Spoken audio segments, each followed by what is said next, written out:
In 1963, hidden beneath an unmarked research compound in New Mexico, a group of government-funded scientists constructed a room they believed could answer one of the strangest questions in human psycho. Logi, what happens to the human mind when every sound in the world disappears? Not quiet, not muted, but gone erased until the only thing left is the noise inside your own skull. They called it Chamber A unofficially. Those who worked on the project gave it another name, the Radio Silence Room. NASA was preparing to send humans into deep isolation capsules drifting in the void, where silence wasn't an inconvenience but a physical force pressing in from all sides.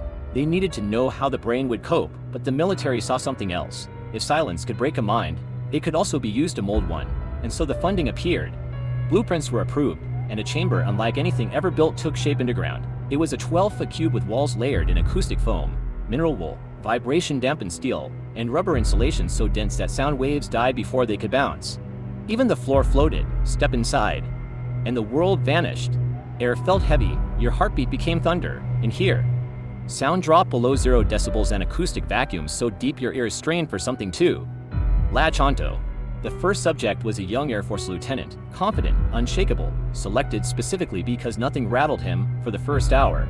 He joked with researchers. By hour 2, he grew restless.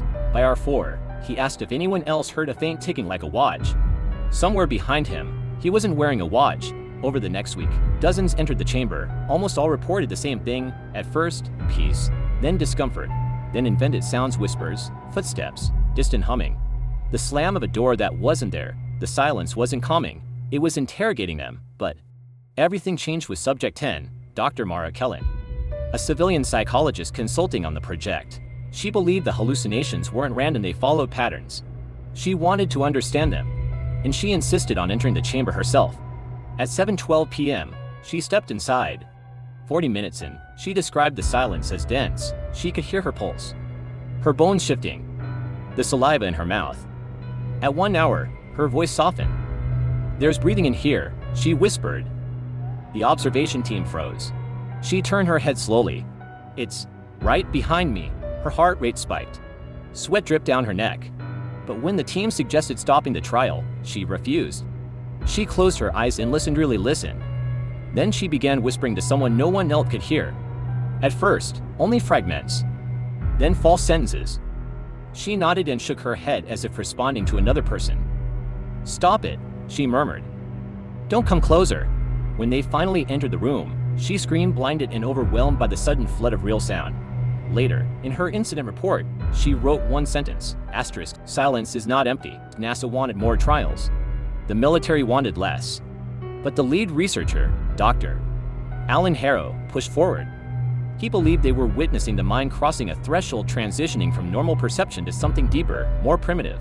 Then came Subject 37. He was a Mercury program candidate, psychologically rock solid, highly disciplined, trained for isolation, the perfect subject. At 9:00 a.m. he stepped inside, confident, relaxed. For the first hour, he chatted casually, but at 90 minutes, he stiffened. "I hear humming," he said, low, mechanical. There was no machinery in the room. At hour 3, he reported footsteps circling him. At hour 4, the footsteps stopped and a voice began whispering in his left ear. When the researcher spoke through the intercom, he waved them off. He said, "I'm trying to understand what it wants." At hour 6, he stopped responding altogether. He stood perfectly still, eyes open, breathing calmly. But he wasn't there. His consciousness had gone somewhere the microphones couldn't follow. Then the equipment failed. Every monitor flatlined simultaneously, not his heart, but the recording systems themselves. Audio crashed, video feeds dissolved into static.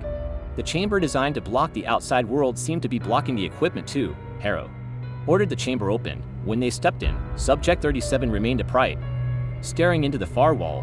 He didn't blink, didn't speak, didn't react. His body was alive, but whatever made him human was gone. He never came back. Doctors called it a waking coma. Psychologists said catatonic dissociation.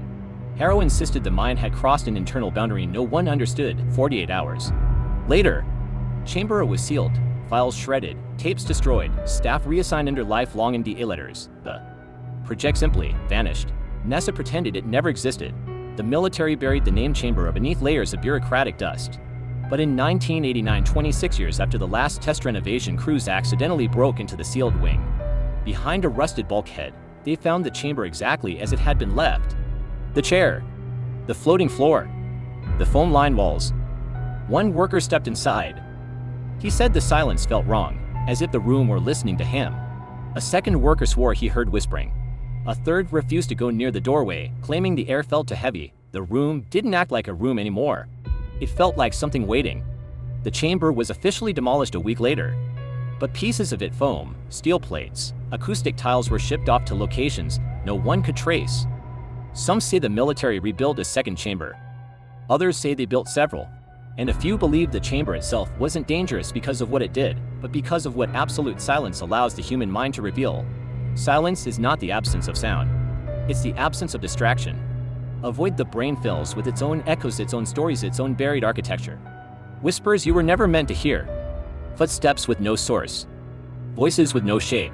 And if you ever find yourself in a room so quiet you can hear your heartbeat, your joints, the blood sliding through your veins, if the silence feels like it's pressing inward, heavy and alive, you might understand what those scientists discovered underground in 1963. When the world goes silent, the mind begins to speak, and sometimes it doesn't know how to stop.